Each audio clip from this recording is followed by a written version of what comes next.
आज का दिन बड़ा सुहाना है, मन भावन है, क्योंकि आज हम सभी के दिल के बादशाह का, हमारी श्वासों के शहंशाह का,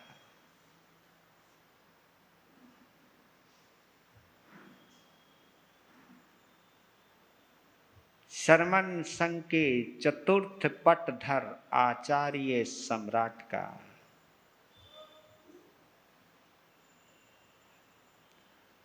81वां पावन जन्म दिवस है। हम सभी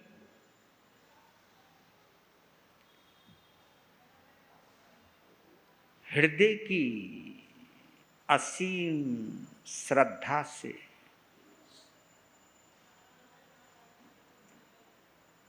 भावनाओं की भावपूर्ण भक्ति से सूरत में विराजमान शिवाचार्य भगवान को यहीं से वंदन करते हैं, यहीं से उनके पावन अवतरण दिवस का अभिनंदन करते हैं और एक जयकार से इस पूरे वातावरण को शिवमय बनाते हैं।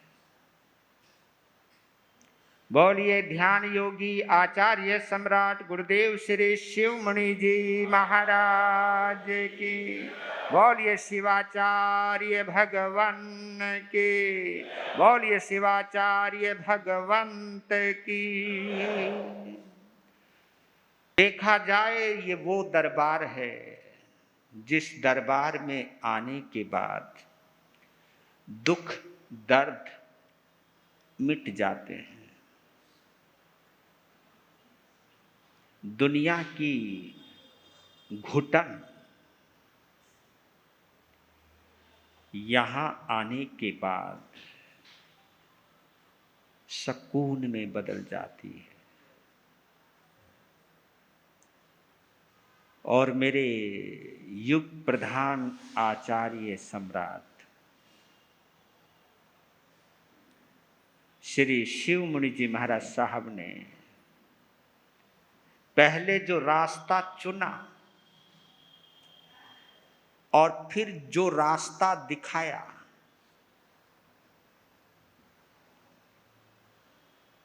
इसी को ही समझने के लिए जन्म दिवस आया। जन्म तो हम सभी की तरह हुआ है, चाहे आचार्य हो, चाहे कोई मामूली सा संत हो, चाहे कोई श्रावक हो और चाहे तीर्थंकर भी क्या हो, जन्म की प्रक्रिया तो वैसी ही रहती है। जन्म लेने के बाद जो कुछ होता है या जिस मकसद के लिए जन्म लिया जाता है वो महत्वपूर्ण बनता है। मैं सोच रहा था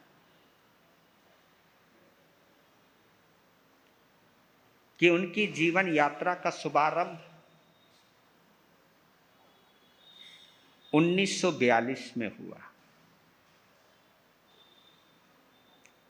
शरीर का जन्म 1942 में हुआ। साधना का जन्म 1972 में हुआ।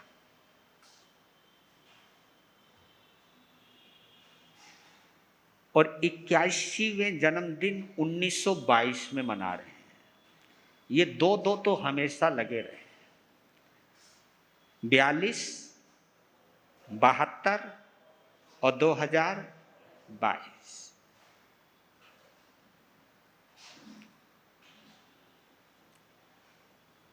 जन्म की तारीख है 18 सितंबर,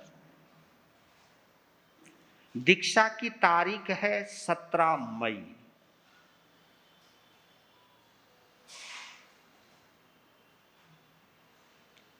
और आचार्य पद की प्रतिष्ठा है 9 जून 1999। ये अंकों का बड़ा जबरदस्त खेल होता है, क्योंकि कुछ अंकों की भी करामात होती है।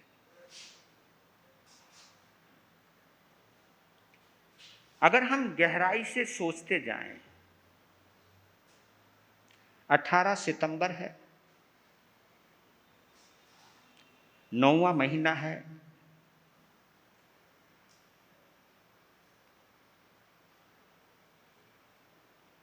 नौ का अंक पूर्णांक होता है। लेकिन दूसरा और चमत्कार हुआ, 17 मई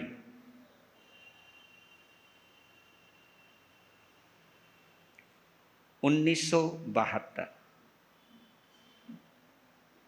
ये देखिए, उनका जो जन्म हुआ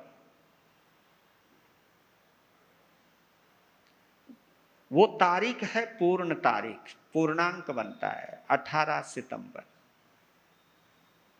दीक्षा की तारीख है 17 मई।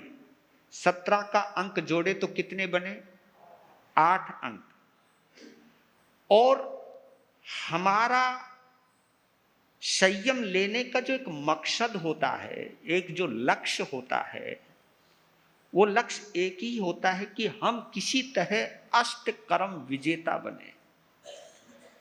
यानी 18 सितंबर को जिस बालक ने जन्म लिया, 17 मई को ये संकल्प किया कि मेरी जो आत्मा अष्ट कर्मों के पिंजरे में बद्ध है, आबद्ध है, इस पिंजरे से इस आत्मा को कैसे बाहर करूं।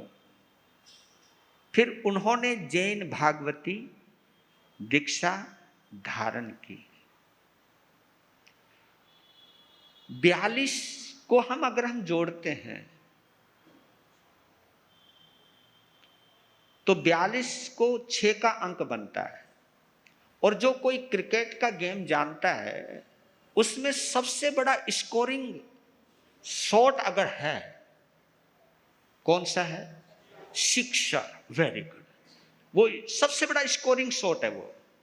और उस स्कोरिंग शॉट की एक और विशेषता है कि ये शॉट है ना, जमीन पर छूता हुआ नहीं जाता, ये जमीन से ऊपर ऊपर जाता है। और ये जो साधना है हमारी, ये साधना इस चीज का परिचायक है, इस बात का द्योतक है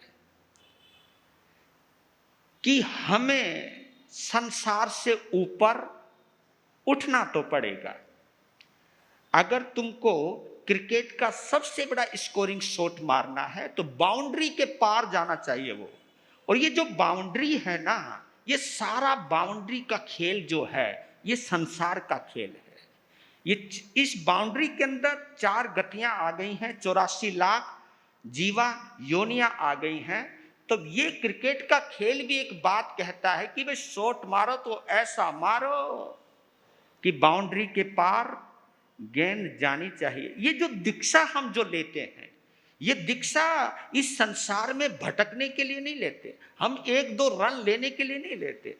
जो ये जिन शासन का वो रास्ता है जो एक ऐसे स्कोरिंग शॉट की अपेक्षा करता है, क्योंकि भैया जीतने के लिए 12 रन चाहिए, है ना, और गेंद हमारे पास 2 ही हो, तो फिर तो कोई चारा ही नहीं रहा ना भाई। फिर तो दोनों ही गेंद के ऊपर क्या चाहिए? सिक्सर चाहिए। अगर एक भी गेंद मिस हो गई तो खेल गया ना, गेम हार गए। तो आप ये जो हमारा जीवन है, ये इस चीज का परिचायक है। तो आज मैं सोच रहा हूं कि कमाल है, अपना बर्थ ईयर जो चुना 1942, ये शायद बहुत बड़ा शॉट लगाने के लिए चुना होगा कि बेशक से मैं इस भरत क्षेत्र से मुक्ति में ना जा पाऊं, लेकिन अपनी तरफ से ऐसा प्रयास तो करूं कि उछलकर महाविद्य क्षेत्र में तो चला जाऊं, मैं वहां पर तो पहुंच जाऊं, क्योंकि वहां आज भी मुक्ति है वहां। और ये जो हमारे पंच प्रमेष्टि है ना, अरिहंत, सिद्ध, आचार्य, उपाध्याय और साधु, ये जो पंच प्रमेष्टि हैं ये शाश्वत हैं। ये भरत क्षेत्र की अपेक्षा से कम, महाविद्य क्षेत्र की अपेक्षा से ज्यादा है, क्योंकि एक वो ऐसा क्षेत्र है जहां पर ये पांचों पद हमेशा शाश्वत रहते हैं, और उसी की अपेक्षा से ये पंच प्रमेष्टि शाश्वत पद कहे गए हैं। वो यही अपेक्षा है। महाविद्य क्षेत्र ही एक ऐसा विशेष स्थान है जहां अगर हम आज भी जा सकते हैं, आज भी जाने को वहां मनाही नहीं है, हम वहां जा सकते हैं और वहीं से हम मुक्ति की यात्रा भी कर सकते हैं। और उस यात्रा को निश्चित करने के लिए मेरे शिवाचार्य भगवान ने दो रास्ते बड़े गजब के अपनाए। पहला रास्ता मैत्री भाव का, जो सबसे बड़ा रास्ता है, सबसे बड़ा रास्ता है मैत्री भाव का। उनके चेहरे पर जो एक मुस्कुराहट है, उनके चेहरे पर जो एक मासूमियत है, मायूसी नहीं, मासूमियत, उनकी आंखों में जो एक चमक है, उनकी हंसी के अंदर जो एक बाल सुरभ मुस्कुराहट है, और दिल जितना साफ है, प्रेम जितना पाक है,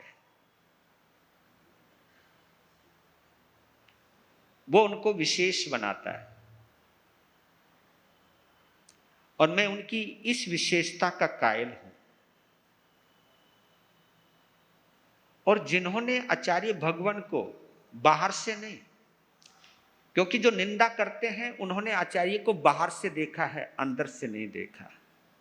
इसलिए जो बाहर से देखने वाले कुछ बोलते हैं अपोजिट, मैं उनका भी विरोध नहीं करता हूं, क्योंकि जिन्होंने जितना देखा है वो उतना ही तो बोलेंगे, जिन्होंने जितना समझा है वो उतना ही तो बोलेंगे, उसके आगे वो नहीं बोल सकते। लेकिन जिन्होंने उनके सानिध्य में रह करके उनको निकटता से देखा है, उनकी स्वाभाविकता को देखा है, उनकी सरलता को देखा है, उनकी विद्वता को देखा है, उनकी ध्यान लीनता को देखा है, उनकी आत्म ध्यान साधना को देखा है, और ध्यान कक्ष में बैठ करके जिन जिन ध्यान साधकों ने उनकी आलोचना को देखा है, समझा है, महसूस किया है, मैं गारंटी से कह सकता, आज भी आलोचना के पलों में वो बच्चों की तरह रोने लग जाते हैं, बच्चों की तरह रोने लग जाते हैं। यानी इतनी आलोचना में डूब जाते हैं, डूबते चले जाते हैं। आलोचना नेत्रों से आंसू बनकर के निकलने लगती है।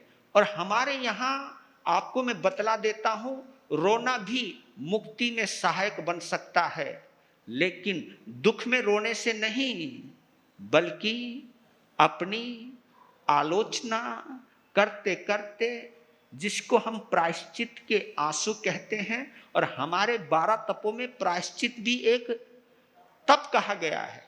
ये तप ऐसे ही नहीं कहा गया है, ये आलोचना ऐसे ही तप के रूप में स्वीकार नहीं की जाती है। ये इसलिए स्वीकार की जाती है कि इसके अंदर का जो आंसू बाहर आते हैं, इन आंसुओं में इतनी जबरदस्त ताकत है कि बैठे बैठे रोते रोते हम अनंत कर्मों की निर्जरा कर सकते हैं। इतने कर्मों की निर्जरा कभी कभी तो हम लाखों वर्षों तक की तपस्या करने के बावजूद भी नहीं कर सकते हैं। अगर प्रायश्चित के, आलोचना के, प्रतिक्रमण के दौरान, आलोचना के दौरान अगर हमारे आंसू निकलते हैं, ये आंसू हमें बिल्कुल पवित्र बनाते चले जाते हैं।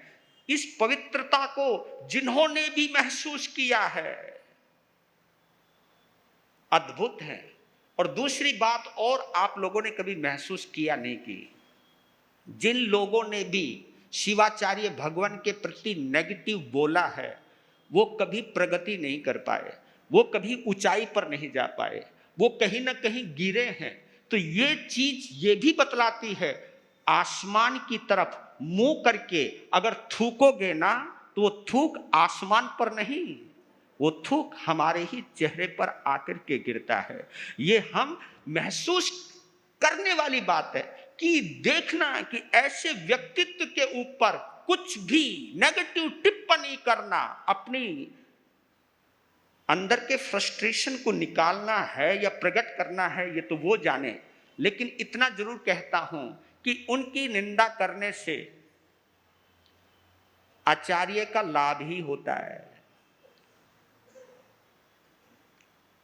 करने वाले का नुकसान हो सकता है, लेकिन जिसकी आलोचना की जा रही है उनका बहुत लाभ हो रहा है। क्यों हो रहा है? क्योंकि आचार्य श्री जी के जो थोड़े बहुत अशुभ कर्म है ना, वो करने वाला ग्रहण कर लेता है। उनकी तो फ्री फंड में कर्मों से मुक्ति होती चली जाती है। उन्होंने रास्ता चुना है, बड़ा जबरदस्त चुना है। और मैं इसलिए कहता हूं कि निंदा करने से सामने वाले का कुछ भी नुकसान होने वाला नहीं है। हाँ, आपके जन्म मरण अवश्य बढ़ने वाले हैं, आपके ऊपर कर्म कलमश अवश्य चढ़ने वाला है। इसलिए जीवन में तो उन्होंने एक रास्ता मैत्री भाव का अपनाया, सरलता का अपनाया, सहजता का अपनाया। दूसरा रास्ता तप का भी अपनाया कि अगर थोड़ी बहुत कुछ गुंजाइश रह जाए तो उसको मैं तपाग्नि में तपा करके पवित्र करूंगा। और कमाल है, 37 वर्षों से लगातार वर्षी तप की आराधना कर रहे हैं।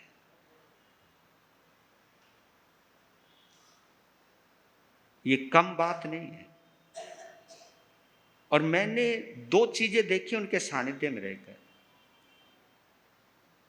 पारना भी मस्ती में करते हैं और तपस्या भी मस्ती में करते हैं। मस्ती का मतलब तुम गलत मत समझना, मस्ती का मतलब है सहजता, यानी उनकी तपस्या में भी सहजता है और उनके पारने में भी सहजता है। ये जो सहजता है यही कल्याण का रास्ता है, यही मुक्ति का रास्ता है। तो मैं खुद आचार्य देव को, आचार्य भगवंत को नमन करता हूँ। और दूसरी बात, क्योंकि वो तो 46-42 तो हो गया शिक्षण का प्रतीक, 72 हो गया। देखिए, एक जगह बर्थ डेट 9 है और एक जगह बर्थ ईयर 9 है। 72 में भी कितने अंक बने? 9 का अंक बना। 18 सितंबर 18 तारीख 9 का अंक है, वहां बर्थ ईयर 9 का अंक है। 17 तारीख 8 का अंक है, यानी जन्म और दीक्षा का जन्म ईयर, बर्थ ईयर और उसके बीच में 17, ये जो खतरा है ना 17 का, और कर्मों से बड़ा कोई खतरा मैं मान ही नहीं सकता हूं। सबसे बड़ा कोई खतरा है तो ये 17 का है। और तुम्हारी बच्चों की उम्र भी सबसे डेंजर जो उम्र होती है ना, जल्दी बोलो, ये 17 है। बस 17 में खतरा है। बस इस उम्र में जो संभल जाएगा, इस उम्र को जो संभाल लेगा, इस खतरे से बाहर जो निकल जाएगा, वो व्यवस्थित भी हो सकता है, वो आत्मा में स्थित भी हो सकता है और वो आत्मा से बाहर भी जा सकता है। तो ये जो चीज है, उन्होंने जो 17 मई, और ये देखिए मई का जो माह है वो 5वां है। बर्थ मतलब ईयर में कौन सा महीना? ये 5वां महीना। 5वें महीने में 17 तारीख को 5 महाव्रत धारण करके अष्ट कर्मों को जीतने का जो शुभ संकल्प किया है मेरे शिवाचार्य भगवान ने, हम सभी उनके प्रति वंदन करते हैं। और 22 भी तो है, 2000, क्योंकि भैया हम वर्तमान का भी जिक्र कर लेते हैं। 22 ये वीरनगर है, असली नगर तो यही है, समझ रहे हो? हम सब वीर के पुजारी हैं, हमारा धर्म भी वीर का है और हमारा अंतिम तीर्थंकर भी वीर ही है। वीर क्यों? महावीर है। वीर तो शॉर्ट फॉर्म में बोल लेते हो, लेकिन वीर के साथ महावीर भी है। तो वीर नगर के अंदर एक नहीं, उनके 3 चतुर्मास हुए, 2 चतुर्मास आचार्य काल के हुए हैं। तो आज ये 2022 में 2 और 2 4 हैं, और वो सरमन संघ के चतुर्थ पटधर आचार्य सम्राट है। तो ये जो वातावरण बना है यहाँ पर, आहा, क्योंकि सभी ने जीवनियाँ गाई हैं, इसमें कोई दो राय नहीं। जन्म उनका रानिया हरियाणा के अंदर हुआ, ननिहाल में हुआ, और दीक्षा वहाँ हुई जहाँ उनका बचपन बीता है, जहाँ वो खेले हैं, कूदे हैं, जिन गलियों में घूमे हैं, उन्हीं गलियों में उनकी दीक्षा की शोभा यात्रा निकली है। और वो भी एक के साथ नहीं, बल्कि 4 बहन भाइयों ने, नहीं 4 बहन भाई तो हुए ना, नहीं संख्या देखो, उनके 3 बहनें तो एक भाई भी तो है। तो इसको कहते कि 4 बहन भाइयों ने एक ही तारीख को दीक्षा धारण करी।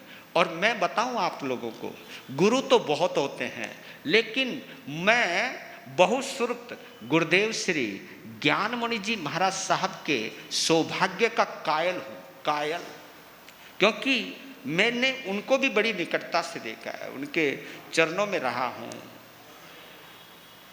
उनको पहली बार मैंने भी वीरनगर में ही देखा था।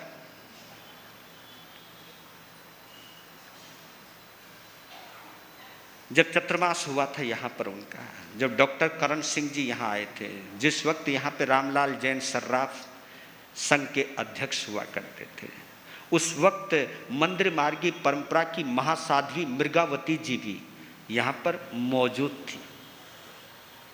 वो अद्भुत दृश्य था। तो मैं कह रहा था कि सबसे ज़्यादा सौभाग्यशाली कोई गुरु हुआ है ना, तो वो बहुश्रुत गुरुदेव श्री ज्ञानमुनि जी हुए, है ना कमाल, जिनके गुरु भी आचार्य सम्राट और जिनके शिष्य भी आचार्य सम्राट। यानी कमाल की बात है, आचार्य सम्राट के शिष्य भी हैं और आचार्य सम्राट के गुरु भी हैं। यह सौभाग्य हर किसी को नहीं मिल सकता, और जीते जी तो मिल ही नहीं सकता। और यह प्राप्त किया है उन्होंने, ज्ञानमुनि जी महाराज साहब ने। और वो विद्वता के प्रकांड पंडित थे, नो डाउट, और बिल्कुल इस सरमन संघ के प्रति एक समर्पित शासक रहे हैं। उन्होंने भूमिका निभाई है, और एक जो महामंत्री की भूमिका निभाई है आचार्य सम्राट गुरुदेव श्री आत्माराम जी के समय।